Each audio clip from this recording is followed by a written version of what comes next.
Hey, so I did my 2 hearing interviews, which I actually kind of do this a lot to people, so I didn't expect it to really surprise me. And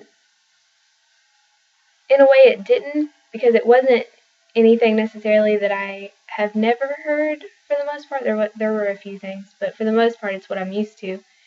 But I guess it's just been a while since I listened to what people like. I guess I'm kind of sheltered to it because I spend so much of my time in my ASL classes and with people who know sign language, and my roommate's deaf, and my other roommate is studying to be an interpreting major, and all my classes are interpreting classes. So it was actually kind of hard because I wanted to find someone to do a hearing interview with who didn't have any experience, because I wanted something different than what I know, because I knew that people I had classes with would say the same thing that I would say for the most part, like the interpreting kinds of answers, which is usually it depends, um, which is really fun explaining to hearing people. What I'll talk about that later. Um, I interviewed 2 guys, and they felt pretty much the same, which they gave me the same answers, which is what usual people get. The first guy, first off, when I asked him about disability, he was like, "But what do you mean? Like, what kind of disability? Like, what are you talking about?" Like, it took me a while to just be like, just what does the word mean to you? And he's just like, "Well, there's lots of disabilities. There's deaf, blind, crippled, mentally retarded, and then there's also disorders like schizophrenia and that kind of thing." And um, pretty much said the same thing as what the other guy said, which is basically like something that holds a person back, something that they keeps them from being normal. Um, and then the first guy said it was something you could overcome and might make you a stronger, better person. They're both the same age. One of them, the first one, has a family already, and then the second one is just a college student, but they're both about the same age, both men. Um, Both have okay experience with deaf people. Like, one, was the first one had worked with a deaf lady, and when I asked about his experience with that, he said that it was okay. It took a while to get the point across without writing, but she managed, he said. And then the other one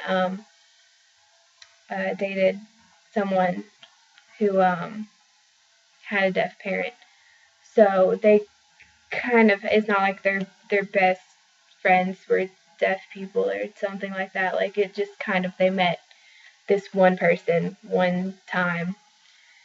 Um,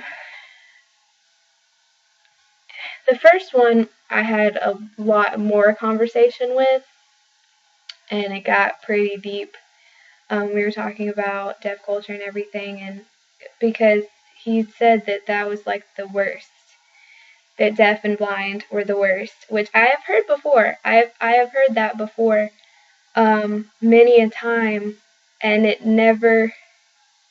I forgot that people said that, because to me it makes no sense. Why is that the worst? And they're like, at least if I had my sight and my hearing, I could function.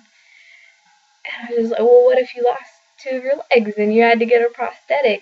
And when you take the prosthetics off, you have no legs. Or what if you were confined to a wheelchair? What if the neck down didn't work for you? What if you had cerebral palsy? What if there's lots of things that could go wrong. I don't see how losing your hearing or losing your sight could be the worst thing that could ever happen to you. And him having a family, he said, he wants to see and hear his child.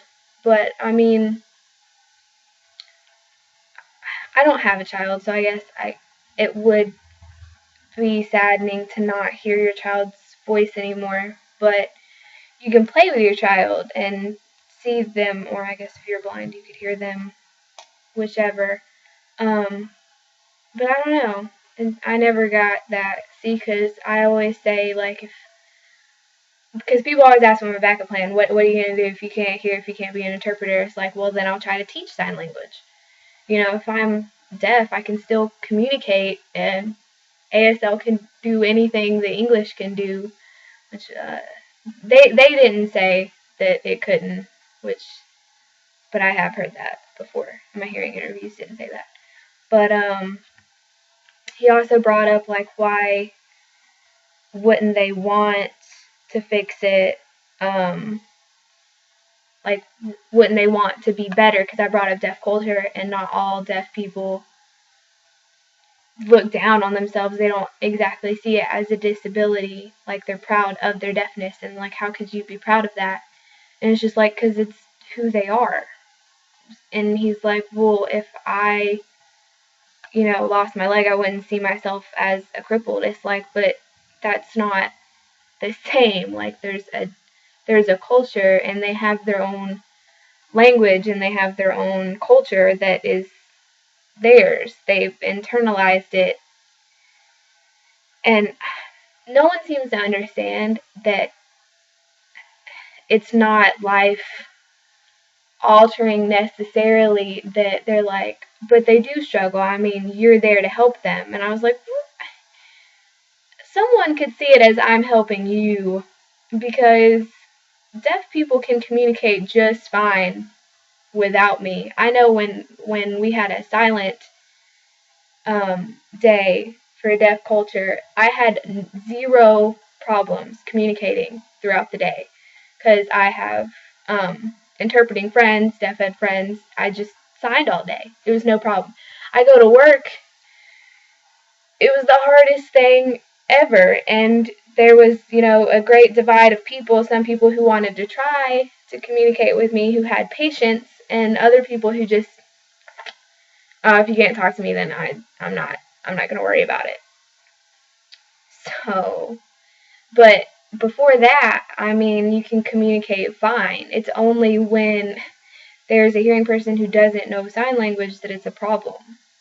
So I'm kind of helping you because you don't know sign language. If they were talking with someone who knew sign language, they wouldn't need me.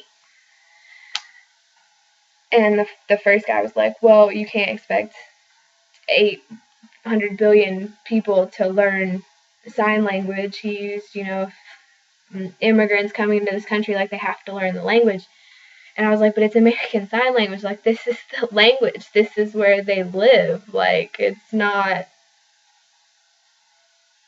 American Sign Language, and not everyone has to learn it.